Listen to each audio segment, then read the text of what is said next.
Thank you all. So I'm here today to talk to you about this question. What will it take for companies to solve multi-generational issues? I'd actually like to start out by answering a slightly different question. Why multi-generational issues? Why are they important? Why should we care? There's clearly plenty of issues here on Earth today that are worth solving. We've heard about some of them over the last few days. Disease, poverty, hunger, all important topics. But there are a series of issues that if we don't start addressing them today, we are effectively sweeping the problem under the rug for the next generation to deal with.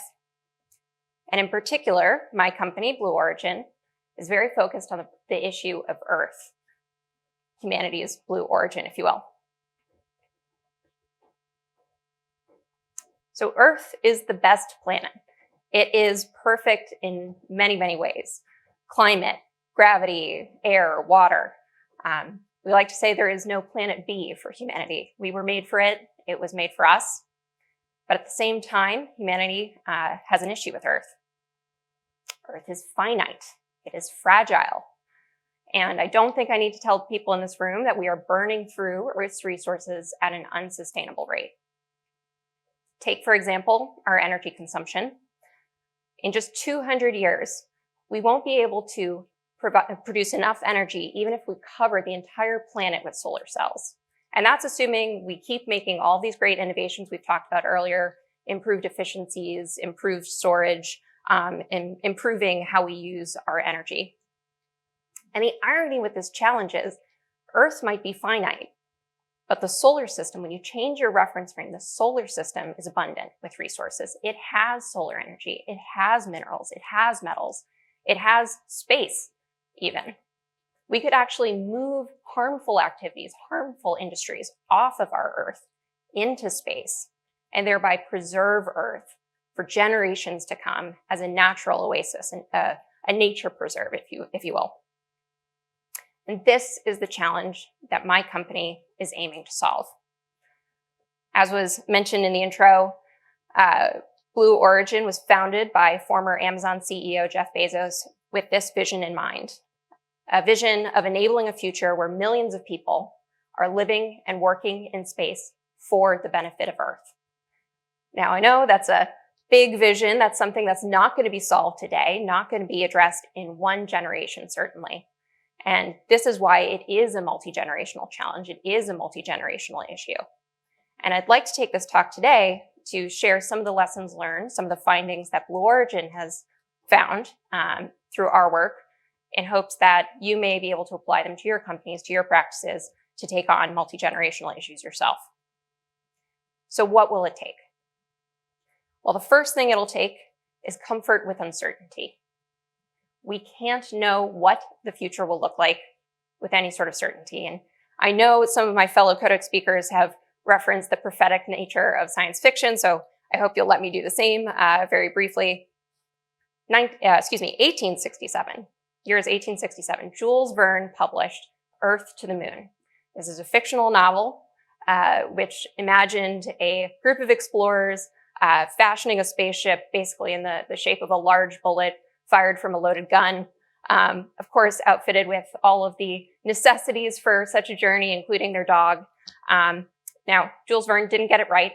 Obviously, this isn't what spaceships look like today. He actually did a fair amount of work, though, looking at the trajectories, looking at the thrust that would be needed to reach the moon. And actually, 100 years later, 1967, the Saturn V rocket that would ultimately deliver Neil Armstrong, Buzz Aldrin to the lunar surface was launched for the very first time, 100 years later. So no, Verne didn't get it all right, but he did get some things correct. He had some notion of what this vision would look like. And I can't help but end this anecdote by just mentioning that Blue Origin actually has our own Verne capsule in our headquarters to remind us of this. Our vision of millions of people living and working in space for the benefit of Earth is only science fiction until it becomes a reality. So we've really taken this notion that you can't be certain of the future, but we can know a few things that we need to start addressing for these long-term problems. And the two particular topics that we've taken on as a company are, one, radically reducing the cost of access to space and using in-space resources. radically reducing the cost of access to space. As was mentioned in that intro, space has traditionally been something only select governments could really afford. It was that expensive.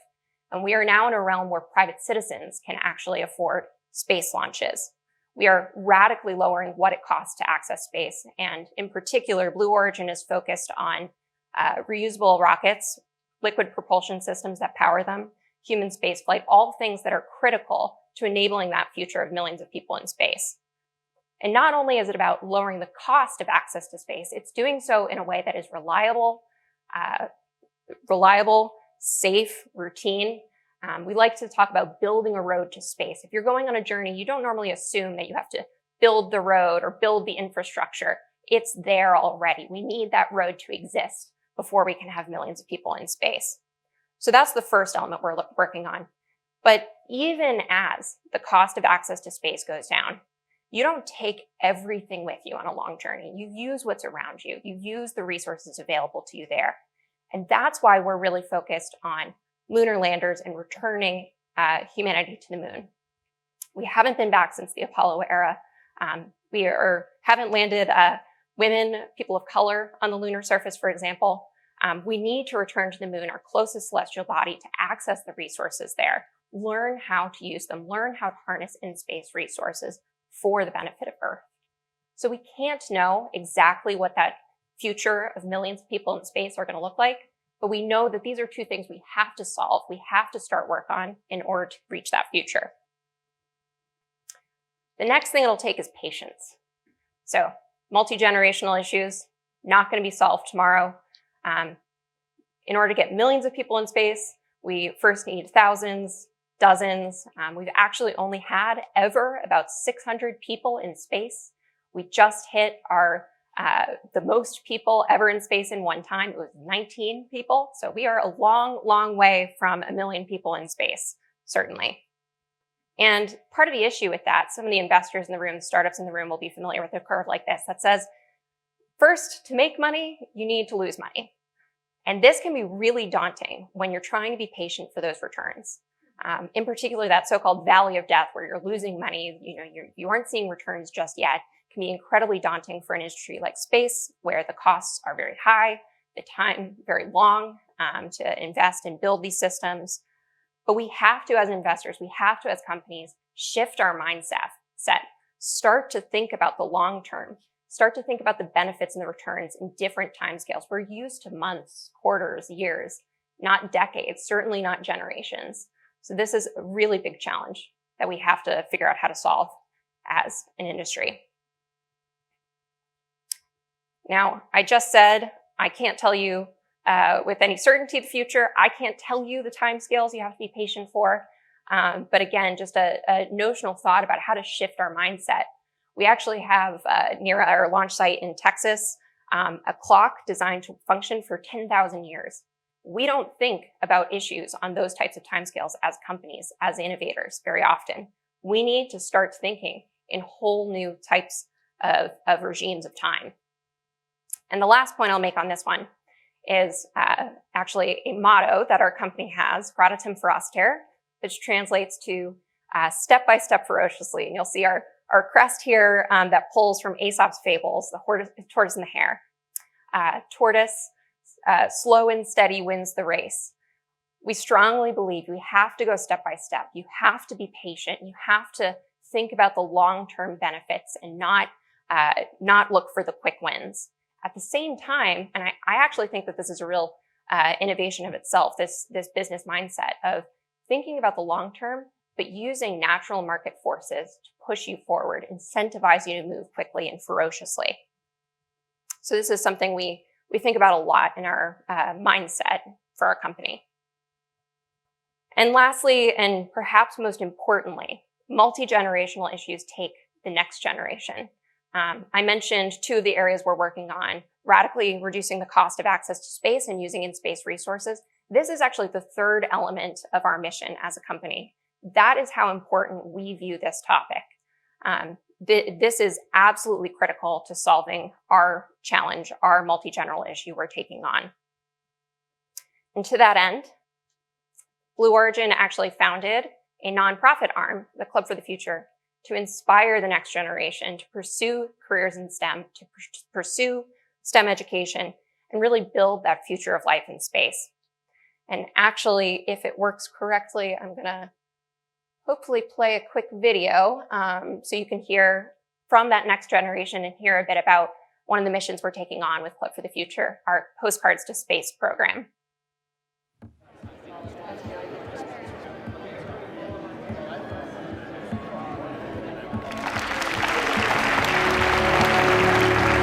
What I'm laying out here today is obviously a multi-generation vision. And one of the things that we have to do is inspire those future generations.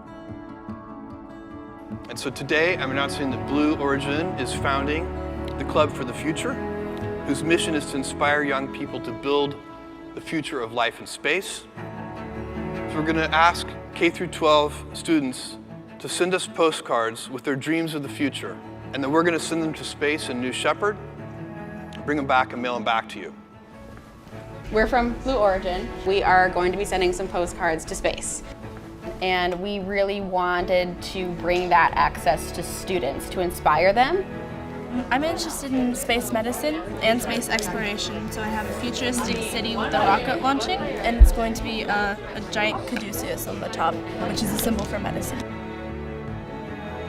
Mine has a person standing on the moon, and it says the future is only a tomorrow away, because if we build the future, we have to do it a day at a time. Wow, that's really poetic. That's really cool.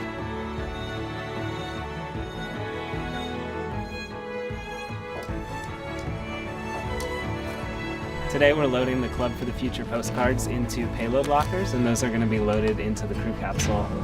We've got thousands of postcards that are going to fly on New Shepard.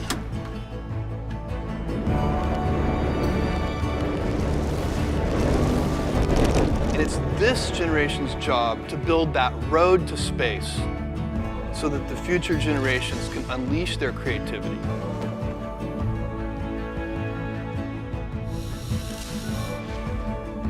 The kids I talked to earlier, if they are representative of the current generation, we are in good shape. So if I didn't convince you that multi-generational issues are important enough to take on, I hope that those kids may have done so. They are the reason we need to start these challenges today. We need to start taking them on. We need to start addressing issues like the finite Earth we live on. And yes, those challenges will take patience. They will take comfort with uncertainty. But if I were to make a bold prediction for the space industry, I would actually say that this is one of the most significant challenges we face. Access to and quantities of talent, people who are ready to take on these issues, engineering, technologists, building the future of life in space from all sorts of walks of life. One of the greatest challenges we can take on, and perhaps one of the most important things we all in this room can start to address. So, thank you so much.